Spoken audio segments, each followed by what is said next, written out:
RRB NTPC GK GS practice সেটের the most important question answers practice করে নিই আজকে। সো প্রথম কোশ্চেন দেখো যে সিন্ধু সভ্যতার কোন কেন্দ্রে ঘোড়ার অস্থির অবশেষ যেটাকে বলা হচ্ছে বোন রিমেন্স অফ হর্সেস পাওয়া গেছে। তো এটা রাইট আনসার কী হবে দেখো, এটা রাইট আনসার হয়ে যাবে, অপশনগুলো ভালো করে দেখে নাও, উত্তর হয়ে যাবে সুরকোটাডা।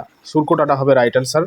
তো এই সুরকোটাডা কোথায় অবস্থিত? গুজরাটে অবস্থিত। এবং লোথাল, মনে রাখবে যে লোথাল, তো এই লোথাল ছিল সিন্ধু সভ্যতার প্রধান ডকইয়ার্ড, প্রধান বন্দর। ধোলাভিরা হচ্ছে, আর এই যে ধোলাভিরা যেটা বলছে, ধোলাভিরা হচ্ছে জল নিকাশি ব্যবস্থার জন্য খুবই গুরুত্বপূর্ণ। ঠিক আছে, সো নেক্সট কোশ্চেন দেখো, ভারতীয় সংবিধানের কোন অনুচ্ছেদ অর্থাৎ আর্টিকেল অনুযায়ী supreme court court of record হিসেবে কাজ করে? অপশনগুলো ভালো করে দেখো, অনুচ্ছেদ নম্বর 124, 129, 131, 143। তো এটা রাইট আনসার কী হবে? এটা রাইট আনসার হয়ে যাবে 129 নম্বর অনুচ্ছেদ। ঠিক আছে, তো এই যে এখানে রয়েছে 124 নম্বর প্রথমে যেটা রয়েছে, তো 124 নম্বর অনুচ্ছেদে বলা হয়েছে সুপ্রিম কোর্ট প্রতিষ্ঠার কথা বলা হয়েছে। ঠিক আছে, 143 যেটা রয়েছে, তো 143-এ কী বলা হয়েছে? 143 নম্বর ধারা অনুযায়ী রাষ্ট্রপতি সুপ্রিম কোর্টের পরামর্শ নিতে পারেন, এই কথাটি কিন্তু লেখা আছে। আর বাকি তো কোর্ট অফ অর্ডার মানে কোর্ট অফ রেকর্ড সম্পর্কে জানলামই। তো তোমাদেরকে ছোট্ট করে বলে রাখি যে কোর্ট অফ রেকর্ড কি। কোর্ট অফ রেকর্ড মানে হচ্ছে যে সুপ্রিম কোর্টের সমস্ত রায়, ঠিক আছে, সমস্ত রায় ও কাজ সংরক্ষিত থাকে এবং তা অন্য কোনো আদালতে প্রমাণ হিসেবে ব্যবহার করা যায়। ঠিক আছে, ব্যবহার করা যায়। সো নেক্সট কোশ্চেন, নিচের কোনটির আপেক্ষিক তাপ অর্থাৎ স্পেসিফিক হিট সবচেয়ে বেশি? অপশন ভালো করে দেখো, উত্তর কী হবে? উত্তর হয়ে যাবে জল। জল হবে উত্তর, কারণ জলের আপেক্ষিক তাপ হচ্ছে তোমরা জানোই 4200 জুল পার কেজি। তো যাই হোক, এই কারণে কিন্তু জল মানে উত্তপ্ত হতে যেমন সময় নেই, শীতল হতেও কিন্তু তেমনই সময় নেই। ঠিক আছে, এবং মনে রাখবে যে ইঞ্জিনের রেডিয়েটারে, গাড়িতে বা বাসে দেখবে ইঞ্জিনের রেডিয়েটারে জল ঠান্ডা করার কাজে ব্যবহৃত হয়। ঠিক আছে, নেক্সট কোশ্চেন। তো প্রত্যেককে বলবো অবশ্যই কিন্তু লাইক করে দিও আজকের এই গুরুত্বপূর্ণ ক্লাসটিকে। প্রত্যেকের কাছ থেকে কিন্তু লাইক চাই এবং নতুন ক্যান্ডিডেটসদের বলবো সাবস্ক্রাইব করে নাও। হোয়াটসঅ্যাপ চ্যানেলের লিঙ্ক, ব্যাচের লিঙ্ক, যেখানে তোমরা ডেলি জিকে কুইজ প্লাস হচ্ছে পিডিএফ নোটস, ইবুক ইত্যাদিগুলো পেয়ে থাকবে। তো হোয়াটসঅ্যাপ চ্যানেল ব্যাচের লিঙ্ক কমেন্টে পিন করে দেওয়া হয়েছে, ডেসক্রিপশনে দিয়ে দেওয়া হয়েছে, শীঘ্র জয়েন করে নাও। ঠিক আছে, সো নেক্সট কোশ্চেন, ভারতের কোন রাজ্যে মৌলিং ন্যাশনাল পার্ক, ঠিক আছে, মৌলিং ন্যাশনাল পার্ক অবস্থিত? অপশনগুলো ভালো করে দেখো। তো রাইট অ্যান্সার কী হবে? তো এখানে যেমন প্রথমে বলছে মেঘালয়, মেঘালয়ে তো হবে না, কারণ মেঘালয়ে কী রয়েছে? নোকরেক ন্যাশনাল পার্ক আছে, তারপর হচ্ছে বালপাকরাম ন্যাশনাল পার্ক আছে। তো এটার উত্তর হয়ে যাবে কিন্তু অরুণাচল প্রদেশ। ঠিক আছে, অরুণাচল প্রদেশে নামদাফা ন্যাশনাল পার্কও কিন্তু অবস্থিত, এটা তো জানি আমরা, নামদাফা পার্ক অবস্থিত। তাছাড়াও কিন্তু মৌলি ন্যাশনাল পার্কও রয়েছে। ক্লিয়ার? 1857 সালের মহাবিদ্রোহের সময় কানপুরে বিদ্রোহের নেতৃত্ব কে দিয়েছিলেন? যথেষ্ট মডারেট কোশ্চেন কিন্তু এগুলো পরীক্ষার ক্ষেত্রে খুবই গুরুত্বপূর্ণ। সো দেখো, উত্তর হয়ে যাবে কি? উত্তর হয়ে যাবে নানা সাহেব। ঠিক আছে, নানা সাহেব হবে রাইট আনসার। এবং বলো তো নানা সাহেবকে কে সাহায্য করেছিলেন এই ক্ষেত্রে? সাহায্য করেছিলেন তাঁতিয়া টোপি। ঠিক আছে, তাঁতিয়া টোপি সাহায্য করেছিলেন নানা সাহেবকে। Next question, very common question এবং আমরা প্রিভিয়াস ক্লাসে এটা প্র্যাকটিস করেছি, যে রক্ত জমাট বাঁধতে অর্থাৎ ব্লাড ক্লটিংয়ের ক্ষেত্রে সাহায্য করে কোন ভিটামিন? অপশনগুলো ভালো করে দেখলে আনসার চলে আসবে। আনসার হয়ে যাবে ভিটামিন কে। ঠিক আছে, ভিটামিন কে রাসায়নিক নাম কি? ভিটামিন কে রাসায়নিক নাম হচ্ছে ফাইলোকুইনিন। আর মনে রাখবে যে রক্ততঞ্চনে সাহায্যকারী প্রোটিন কি বলতো? রক্ততঞ্চনে সাহায্যকারী প্রোটিন হচ্ছে প্রোথম্বিন আর হচ্ছে ফাইব্রিনোজেন। ঠিক আছে, দুটো প্রোটিনের নাম কিন্তু মনে রাখতে হবে যারা রক্ততঞ্চনে সাহায্য করে। ঠিক আছে, নেক্সট কোশ্চেন, ভারতের কোন নদীকে বৃদ্ধ গঙ্গা বলা হয়? অপশনগুলো ভালো করে দেখো, বৃদ্ধ গঙ্গা বলা হয় গোদাবরী নদীকে। ঠিক আছে, গোদাবরী নদীকে বলা হয় বৃদ্ধ গঙ্গা। আর বলতো গোদাবরী নদীকে কি বলা হয় অন্য ক্ষেত্রে? তো গোদাবরী নদীকে যেমন বলা হয় দক্ষিণ ভারতের দীর্ঘতম নদী। ঠিক আছে, এই যে কাবেরী নদী আমরা দেখছি, কাবেরী নদী, এই যে কাবেরী নদী যেটা দেখছি, তো কাবেরী নদী কে কি বলা হয় বলতো? কাবেরী নদীকে বলা হয় দক্ষিণের গঙ্গা। ঠিক আছে, দক্ষিণ ভারতের দীর্ঘতম নদী তো গোদাবরী নদী, যেটাকে বলা হয় বৃদ্ধ গঙ্গা। কিন্তু কাবেরী নদীকেও কিন্তু বলা হচ্ছে দক্ষিণের Ganga, the Ganga of the south. কেন বলা হয়? কারণ তার পবিত্রতার দিক থেকে এমনটি বলা হয়। ঠিক আছে, তো next question, the future of India বইটি কার লেখা? Very important question, the future of India বইটি কার লেখা? দেখো, বইটি বিমল জালানের লেখা। ঠিক আছে, বিমল জালান হবে রাইট আনসার। এবং বলতো বিমল জালান কে ছিলেন? তিনি ছিলেন রিজার্ভ ব্যাঙ্ক অফ ইন্ডিয়া অর্থাৎ আরবিআই এর প্রাক্তন গভর্নর। ঠিক আছে, আরবিআই এর প্রাক্তন গভর্নর ছিলেন Bimal Jalan. Next question, computer বিজ্ঞানে অ্যাস্কি এর সম্পূর্ণ রূপ কি? তো দেখো কম্পিউটার বিজ্ঞানে আজকের সম্পূর্ণ রূপ হচ্ছে অপশন নাম্বার হয়ে যাবে এটা, অপশন নাম্বার এ হয়ে যাবে রাইট আনসার প্রথমটাই, কারণ American standard code for information ইন্টারচেঞ্জই হচ্ছে সঠিক আনসার, আজকি কোডের পূর্ণরূপ। ঠিক আছে, অ্যাকচুয়ালি এটা হচ্ছে একটা ক্যারেক্টার এনকোডিংয়ের একটা মান, যে মানে অ্যাস্কি কোড সাধারণত 7 বা 8 বিটের হয়, এটা জাস্ট মনে রাখবে তাহলেই হবে, 7 বা 8 বিটের হয়। ঠিক আছে, অ্যাস্কি কোড।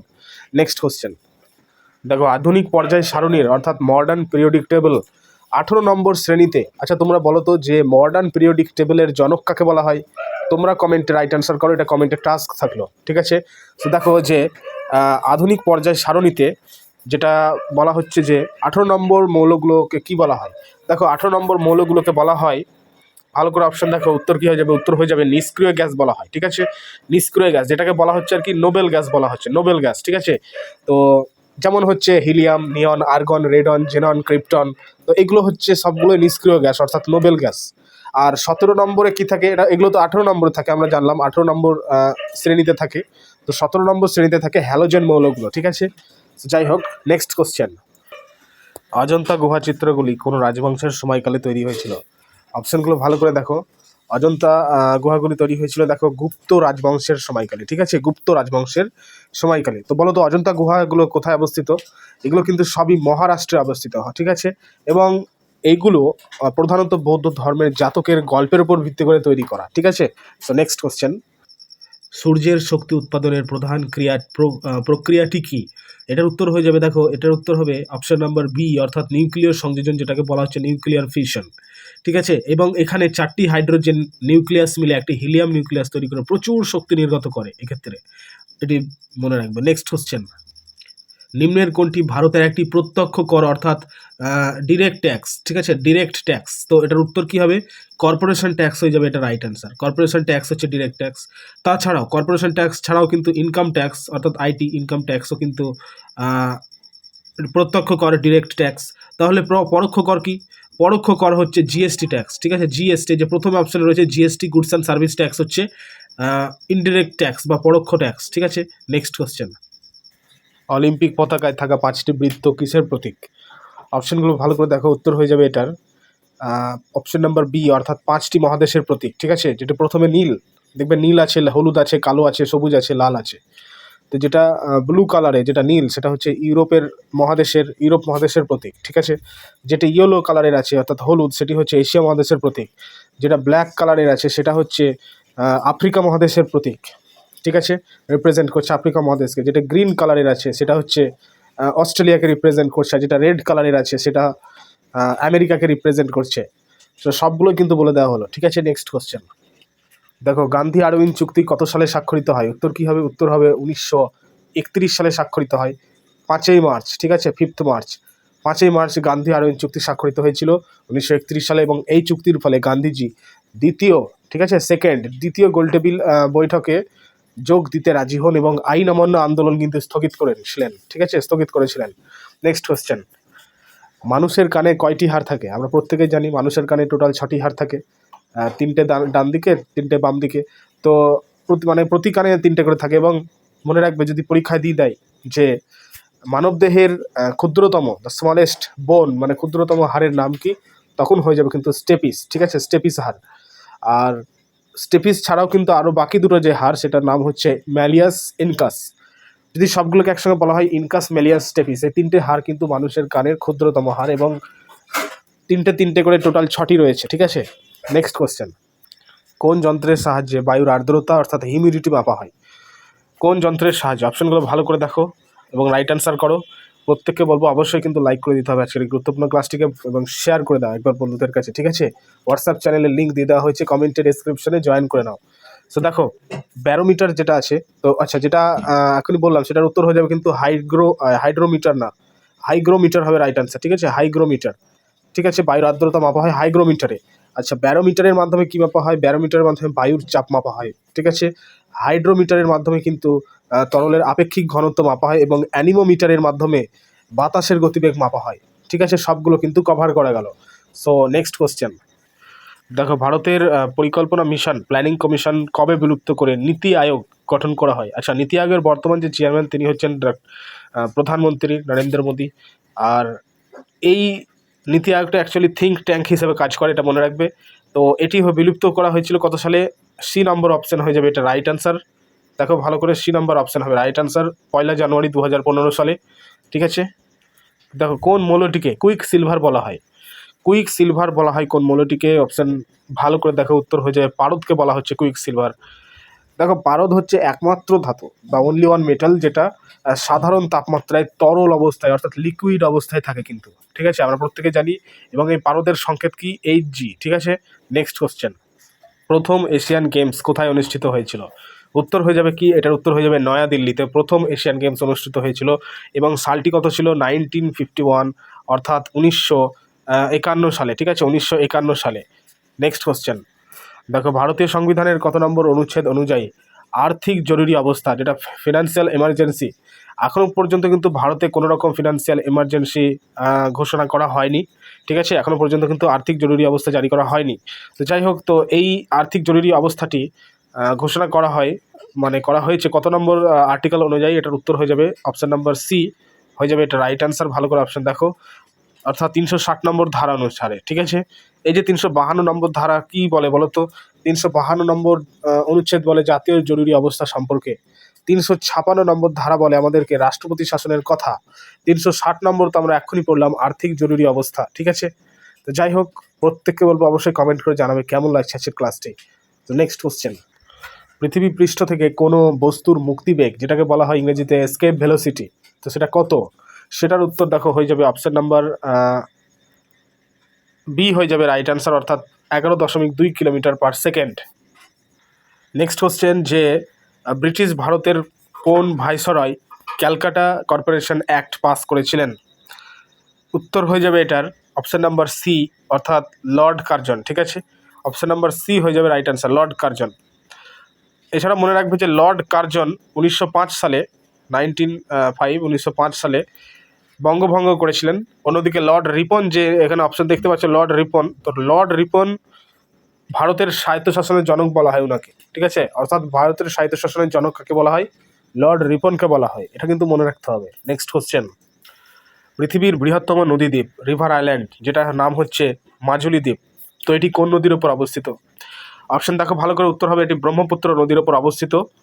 এবং এই মাজুলি দ্বীপটি আসামে অবস্থিত। ঠিক আছে, আসামে অবস্থিত। এবং এই মাজুলি দ্বীপ হলো ভারতের প্রথম দ্বীপ, ভারতের প্রথম দ্বীপ, হ্যাঁ, তো যা একটি জেলা হিসেবে ঘোষিত হয়েছে, মানে ডিস্ট্রিক্ট হিসেবে ঘোষিত হয়েছে এই মাজুলি দ্বীপ। নেক্সট কোশ্চেন, দেখো পিঁপড়ের হুলে কোন অ্যাসিড থাকে? আমরা প্রত্যেকেই জানি ফর্মিক অ্যাসিড থাকে, তো যেটার নাম হচ্ছে অ্যাকচুয়ালি মেথানোইক অ্যাসিড। ঠিক আছে, মেথানোইক অ্যাসিড। তাছাড়া মনে রাখবে যে ভিনিগারে থাকে অ্যাসিটিক অ্যাসিড, তেঁতুলে টার্টারিক অ্যাসিড, আপেলে ম্যালিক অ্যাসিড, তো ইত্যাদি যেগুলো অ্যাসিড যে বিষয় মানে যে জিনিসের মধ্যে থাকে সেগুলোর নাম কিন্তু মুখস্থ রাখতে হবে, কারণ এখান থেকে পরীক্ষায় কিন্তু দেয়। নেক্সট কোশ্চেন, সংসদের 2 কক্ষের যৌথ অধিবেশন, যেটাকে বলা হচ্ছে জয়েন্ট সেশন, কে আহ্বান করেন? উত্তর কী হবে দেখো, উত্তর হয়ে যাবে এটার রাষ্ট্রপতি। ঠিক আছে, রাষ্ট্রপতি হবে right answer. Very important question, যে মোগল সম্রাট আকবর কোন যুদ্ধ জয়ের স্মারক হিসেবে, মানে স্মৃতি স্মারক হিসেবে ফতেপুর সিক্রিতে বুলওয়ান দরওয়াজাটি নির্মাণ করেছিলেন? উত্তর হবে গুজরাট জয়ের পর। ঠিক আছে, এবং সালটা ছিল 1572। ঠিক আছে, 1572 গুজরাট জয়ের পর তিনি এই বুলওয়ান দরওয়াজা নির্মাণ করেছিলেন স্মৃতি স্মারক হিসেবে ফতেপুর সিক্রিতে। ঠিক আছে, এবং এই বুলওয়ান দরওয়াজা হচ্ছে বিশ্বের অন্যতম উঁচু প্রবেশদ্বার, অন্যতম উঁচু প্রবেশদ্বার। আচ্ছা, এই যে ফতেপুর সিক্রি, তো মনে রাখবে যে Fatehpur Sikri UNESCO world heritage সাইটের কিন্তু অন্তর্ভুক্ত। দেখো ওয়ার্ল্ড ব্যাংক বা বিশ্ব ব্যাংকের সদর দপ্তর কোথায় অবস্থিত? উত্তর হয়ে যাবে দেখো ওয়াশিংটন ডিসিতে অবস্থিত ওয়ার্ল্ড ব্যাংকের অর্থাৎ বিশ্ব ব্যাংকের সদর দপ্তর। আচ্ছা, ওয়াশিংটন ডিসিতে আরেকটির সদর দপ্তর অবস্থিত, সেটা হচ্ছে IMF এর সদর দপ্তর কোথায় অবস্থিত? ওয়াশিংটন ডিসিতে অবস্থিত। ঠিক আছে, IMF এর পুরো নাম কি? ইন্টারন্যাশনাল মনিটারি ফান্ড, অর্থাৎ যেটাকে বাংলায় বলা হয় আন্তর্জাতিক মুদ্রা তহবিল। এছাড়াও যেটা WHO আছে আমরা শুনি বা পড়েছিলাম যে WHO ওয়ার্ল্ড হেলথ অর্গানাইজেশন, তো এর যেই সদর দপ্তর সেটা কোথায় অবস্থিত? জেনেভায় অবস্থিত। ঠিক আছে, WHO ভালো করে লিখে দিই তোমাদের, সেটা হচ্ছে WHO, আর একটা হচ্ছে WTO ওয়ার্ল্ড ট্রেড অর্গানাইজেশন। তো এই WHO আর WTO দুটিরই যেটা সদর দপ্তর সেটা জেনেভায় অবস্থিত। ঠিক আছে, আর যেটা হচ্ছে যে ওয়ার্ল্ড ব্যাংক আর হচ্ছে IMF, তো এই দুটির সদর দপ্তর অবস্থিত হচ্ছে কোথায়? ওয়াশিংটন ডিসিতে। ক্লিয়ার প্রত্যেকের কাছে? দেখো ভারত ও শ্রীলঙ্কাকে বিচ্ছিন্ন করেছে কোন প্রণালী? উত্তর কী হবে? উত্তর হয়ে যাবে দেখো পক প্রণালী ভারত ও শ্রীলঙ্কাকে বিচ্ছিন্ন করেছে। ঠিক আছে, ভারত ও শ্রীলঙ্কাকে পক প্রণালী। আর বলো তো আন্দামান ও নিকোবর দ্বীপপুঞ্জ, আন্দামান ও নিকোবর দ্বীপপুঞ্জ, তো এই দুটোকে পৃথক করেছে কোন প্রণালী? উত্তর কী হবে? উত্তর হয়ে যাবে 10 ডিগ্রি চ্যানেল। ঠিক আছে, 10 ডিগ্রি চ্যানেল। নেক্সট কোশ্চেন, হাইড্রোজেনের কোন আইসোটোপটিতে কোনো নিউট্রন থাকে না? উত্তর কী হবে এটার? এটার উত্তর হয়ে যাবে প্রোটোনিয়াম। প্রোটিয়াম হবে রাইট অ্যান্সার। ঠিক আছে, প্রোটিয়াম। আর মনে রাখবে হাইড্রোজেনের যেটা সাধারণ রূপ সেটাই হচ্ছে প্রোটিয়াম। ঠিক আছে, যেটার সংকেত হচ্ছে H1 আর কি। ডয়টেরিয়াম, এই যে দেখতে পাচ্ছ ডয়টেরিয়াম, তো ডয়টেরিয়ামকে ভারী হাইড্রোজেন বলা হয়, কিন্তু ভারী হাইড্রোজেন। ঠিক আছে, ডয়টেরিয়ামকে ভারী হাইড্রোজেন বলা হয়, যা কি তৈরি করতে ব্যবহৃত হয়? D2O অর্থাৎ ভারী জল তৈরি করতে কিন্তু ব্যবহৃত হয়। নেক্সট কোশ্চেন, দেখো পানিপথের প্রথম যুদ্ধ যেটার সময়কাল হচ্ছে 1526, তো কার কার কার মধ্যে হয়েছিল, অর্থাৎ কাদের মধ্যে হয়েছিল? আমরা জানি উত্তর হয়ে যাবে অপশন নাম্বার বি, অর্থাৎ বাবর ও ইব্রাহিম লোদির মধ্যে হয়েছিল। এবং এই যুদ্ধের মাধ্যমেই কিন্তু বাবর ভারতে মুঘল সাম্রাজ্যের ভিত্তিপ্রস্তর স্থাপন করেছিলেন। ঠিক আছে, বাবর এই যুদ্ধে, মনে রাখবে আর একটা পয়েন্ট, যে বাবর এই যুদ্ধে প্রথম কামান ও গোলা বারুদ ব্যবহার করেছিলেন। ঠিক আছে, দেখো সংবিধানের কোন সংশোধনীর মাধ্যমে মৌলিক কর্তব্য, যেটাকে বলা হচ্ছে ফান্ডামেন্টাল ডিউটিজ, অন্তর্ভুক্ত করা হয়েছিল? আচ্ছা বলো তো ভারতে বর্তমানে ফান্ডামেন্টাল ডিউটিস কতগুলো আছে অল টোটাল? বর্তমানে কতগুলো ফান্ডামেন্টাল ডিউটিস আছে? 11টি। ঠিক আছে, 11টি টোটাল ফান্ডামেন্টাল ডিউটিস আছে, টোটাল 11টি মৌলিক অধিকার। ঠিক আছে, মৌলিক কর্তব্য। নেক্সট কোশ্চেনে যাওয়ার আগে এটার উত্তর বলে দিই তোমাদের, এটার আনসার হয়ে যাবে অপশন নাম্বার এ, অর্থাৎ 42তম সংশোধনীতে মৌলিক কর্তব্য অন্তর্ভুক্ত করা হয়েছিল। নেক্সট কোশ্চেন, দেখো খুবই ইজি কোশ্চেন, যে কম্পিউটারের স্থায়ী স্মৃতি অর্থাৎ পার্মানেন্ট মেমোরি কোনটি? পার্মানেন্ট মেমোরি আমরা প্রত্যেকেই জানি, উত্তর হয়ে যাবে রোম পার্মানেন্ট মেমোরি। এবং রোমের ফুল ফর্ম কি? Read only memory. তাহলে অস্থায়ী মেমোরি, যেটার ইংরেজি হচ্ছে ভোলাটাইল মেমোরি, কাকে বলা হয়? র্যামকে বলা হচ্ছে ভোলাটাইল মেমোরি, যেটার পুরো নাম কি? Random access memory. সিপিইউকে কি বলা হয়?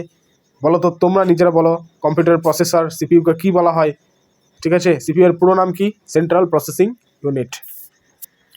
রান্নার গ্যাস বা এলপিজির প্রধান উপাদান দুটি কি কি? উত্তর হয়ে যাবে, দেখো উত্তর হয়ে যাবে কি?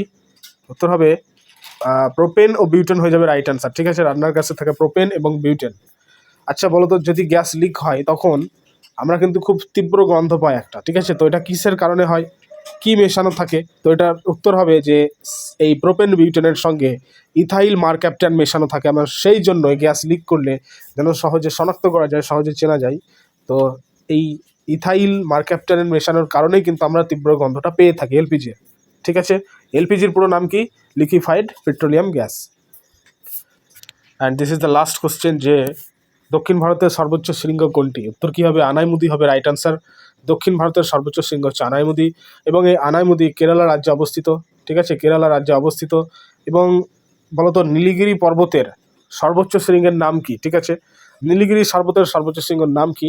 তোমরা কমেন্টে লেখো। ঠিক আছে, সো নেক্সট কোশ্চেন আর নয়, কারণ নেক্সট ক্লাসে নেক্সট কোশ্চেনগুলো আনা হবে।